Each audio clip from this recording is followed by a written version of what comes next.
In 1980, Jurgens Bücher experienced cosmic consciousness during a 2-hour out-of-body excursion. This is part 2 of his experience.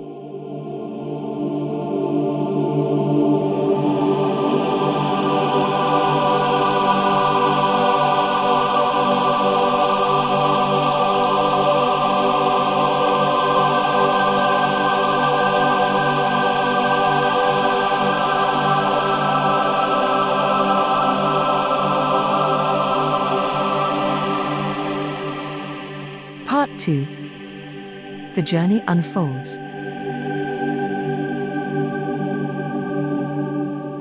A gentle voice, which I at first mistook for a song, whispered into my ear and prized me from my contemplation. Look upon the playground of the mind. I dare you not to be seduced by it. In all your dreams you won't find greater amusement than this. This gentle voice was posing a question, and was attempting, by its very gentleness, to demolish the world I had begun to admire so much for its sheer grandiosity.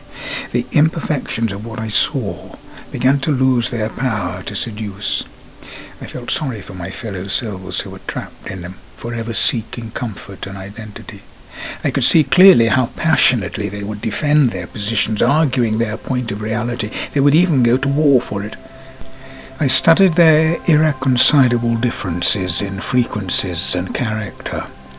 Often their authority was taken only from their size, sometimes from the beauty of their design.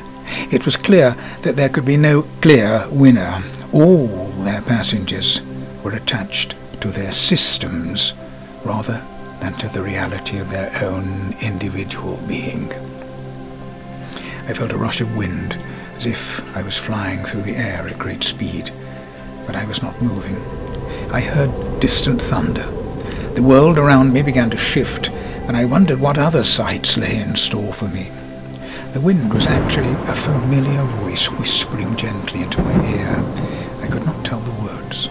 It was a different language, not human, but somehow I had the impression of what it meant.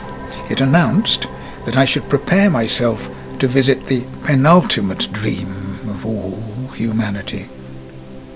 The thunder was accompanied by electrical activity around me, and with a thrill I felt the huge lotus flower underneath me growing rapidly, spreading out in every direction until it formed the shell of an enormous celestial structure, large enough to contain the whole universe. I had taken residency inside a grand cosmic temple. The walls were made of liquid light, continually solidifying and transforming into new precious materials, beaming with ever-changing patterns. I could see at once where the architects of the great mosques on earth had received their inspiration. In every direction was an entrance or an exit, yet each was tantalizingly close by. Through each gigantic portal I could glance into the vast vistas of different heavens, infinite landscapes lining the many avenues leading through the gates.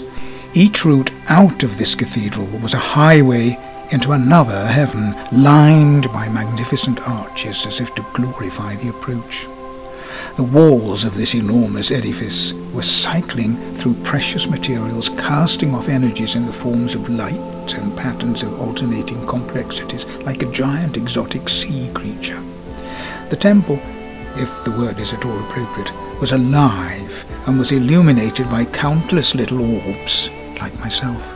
They sparkled in different colours and permutations of expression, some bright, some calm and sedate, but each individual. Streams of them migrated joyfully through the vast gates to disappear into their heavens. On closer inspection, I saw that most of them were still attached to shapes they had claimed for themselves in their own worlds, fascinated by their power and drawing strength from them.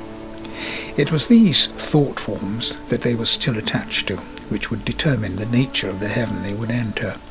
It was clear to me that from each orb's point of view they must have felt that they alone formed the centre of this sheer, endless space, and that their chosen heaven was the true destiny of every other person on earth.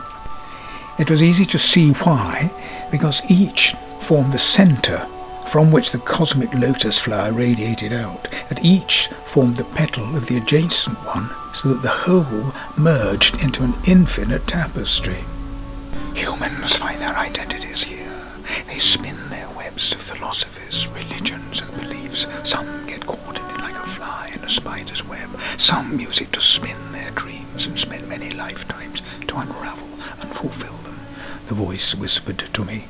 But my attention had already wandered towards one of these hovering portals, and the temptation to explore one of these vistas was overwhelming.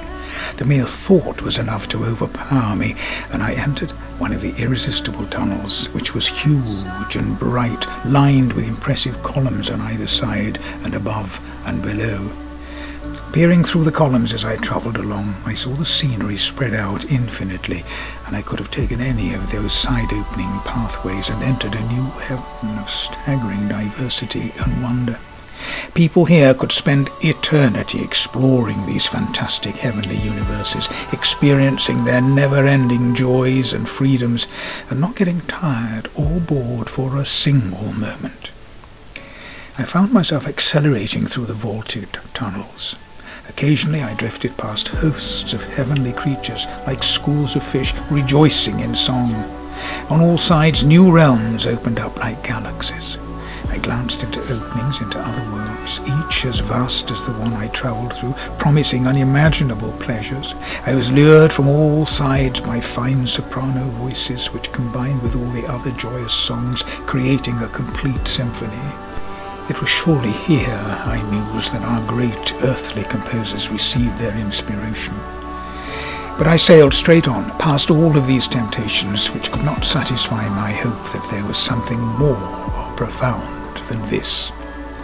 And suddenly there was a pull from another direction. It was I, myself. I realized that I had been seduced by a dream, a mere wish, which was only a thought, a possibility, and that reality was far more than this. I was back in the temple. The voice spoke to me again, softly, gently, as if not to disturb my contemplation. "You're right. This world is a grand illusion put in your path to trick you, to keep you fascinated and imprisoned as a limited being.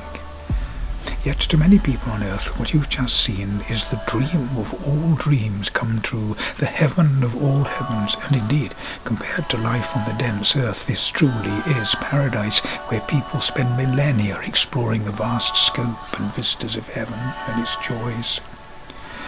The voice now sounded more human and very close by. I was being guided by a very old friend who faded in and out of my vision. One moment it was a brilliant orb of light, the next a beautiful face materialized, sculpted by a serene sense of humour, boundless compassion and love. Then it faded again, revealing itself as a presence, extending and merging with the surrounding world. The stillness and peace that followed indicated that something was going to happen. Then I noticed that the silence was not silence at all, but was a sound I had had no facility to hear before. A deep boom gave me to understand immediately that all I had seen so far was child's play, that it was time to wake up out of my dream and embrace reality.